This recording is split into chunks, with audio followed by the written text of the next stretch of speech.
CSC से संबंधित सभी कार्यों को संचालित करने वाले हमारे भाइयों एवं बहनों, आज देश की सोच कहां से कहां पहुंच गई। 2014 में जब इस देश के यशस्वी प्रधानमंत्री लाल किले के प्राचीर से गांव में रह रहे अंतिम शोषित, वंचित, पीड़ित लोगों के बारे में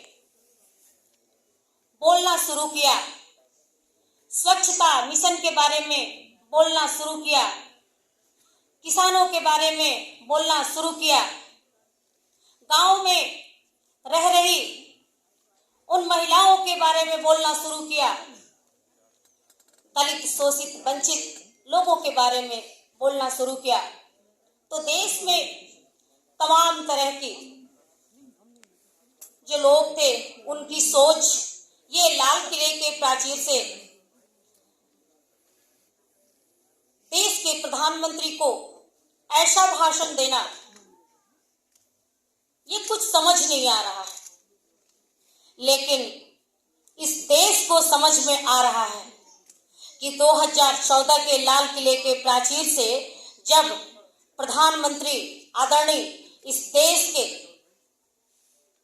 यश को, कीर्ति को बढ़ाने वाले, पूरे विश्व में विश्व गुरु की तरफ हमको ले जाने वाले इस देश के यशस्वी प्रधानमंत्री आदरणीय नरेंद्र भाई मोदी जी की सोच का एक छोटा सा ये पहल है। सीएससी बहुत बड़े बड़े कदम उठाने वाली है और सीएससी का ये कदम कि गांव में रह रहे वो गरीब, शोषित, दलित, वंचित, पिछड़े,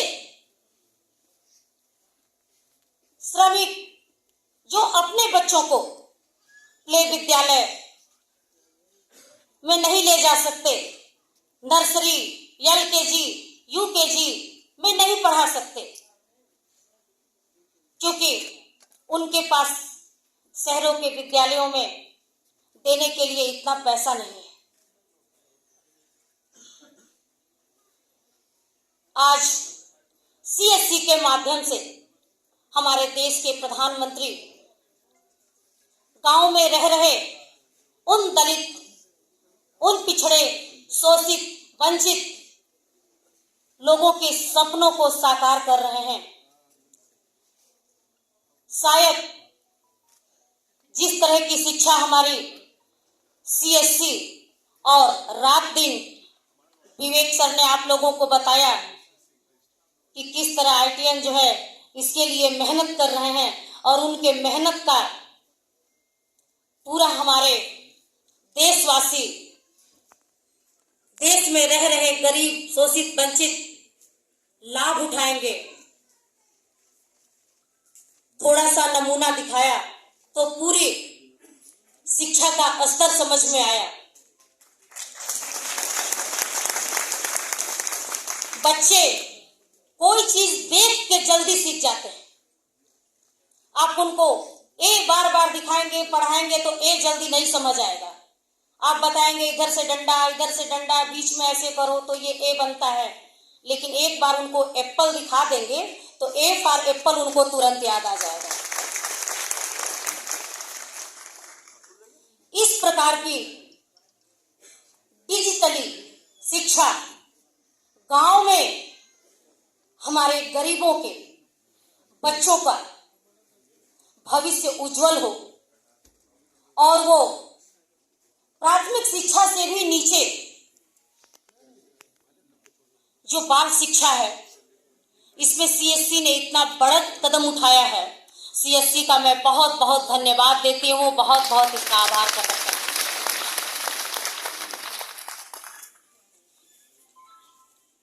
सीएससी की बहुत बड़ी बड़ी योजनाएं हैं, इनकी सोच है हर दिशा में डिजिटल डॉक्टर हो या डिजिटल बैंकर्स हो या डिजिटल टीचर्स हो, हर दिशा में इनका कदम सराहनीय है। शिक्षा डॉक्टर भीमराव अंबेडकर ने कहा है, शिक्षा उस शेरनी का दूध है जो जितना पिएगा उतना दहाड़ेगा।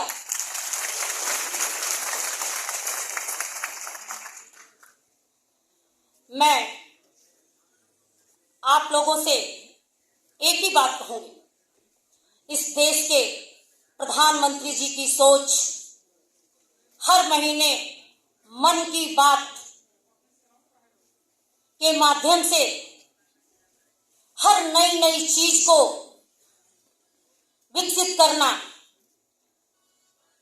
हमारे गांव में ही तमाम ऐसी चीजें हैं जिनको हम भूलते जा रहे हैं, जिनको हम छोड़ते जा रहे हैं, जिनका हम उपयोग नहीं करते, जिनके उपयोग से हम भी उद्यमी बन सकते हैं, हम भी सशक्त हो सकते हैं, हम भी आत्मनिर्भर हो सकते हैं, हम भी स्वावलंबी हो सकते हैं। हमेशा आकर के मन की बात से पूरे देशवासियों को संबोधित करते रहते हैं। उनकी तमाम योजनाएं गांव में रह रहे हमारे शोषित, वंचित, पीड़ित महिला, युवा, किसान सबकी उत्थान के विषय में सोच करके ही हमारे देश के प्रधानमंत्री सारी योजनाओं को बनाया है। उत्तर प्रदेश के मुख्यमंत्री परम पूज्य योगी आदित्यनाथ महाराज जी के नेतृत्व में मैं ग्राम विकास ग्रामीण अभियंत्रण की राज्य मंत्री हूं। सारी जितनी भी हमारी योजनाएं हैं सब गांव के विकास के लिए है, गांव में रह रहे लोगों के संपूर्ण विकास के लिए है, उनके सर्वांगीण विकास के लिए है।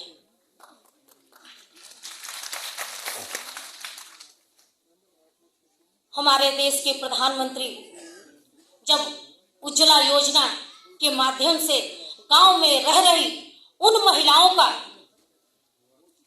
आंखों के आंसू को पोंछने का कार्य किया, जो महिलाएं 6,000, 8,000, 10,000 रुपया इकट्ठा करके गैस कनेक्शन नहीं ले पाया करती थी,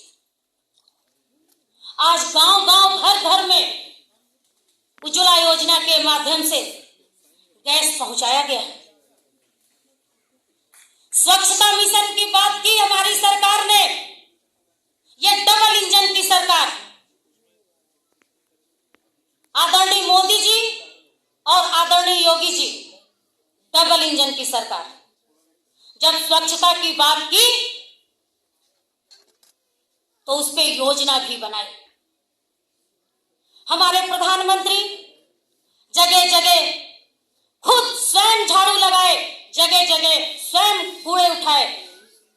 उसका उद्देश्य था जन जागरण अभियान, जनता के मन में साफ सफाई, स्वच्छता आए। आज जनता के मन में आ गया है। आज आप भी कहीं कोई चीज खाते हैं, अगर उसका पॉलिथीन फेंकना हो तो सोचते हैं कि कहीं कोई देख तो नहीं रहा, मैं साफ सुथरी जगह फेंक रहा हूं। तो इस देश के प्रधानमंत्री शौचालय योजना के माध्यम से गांव में रह रही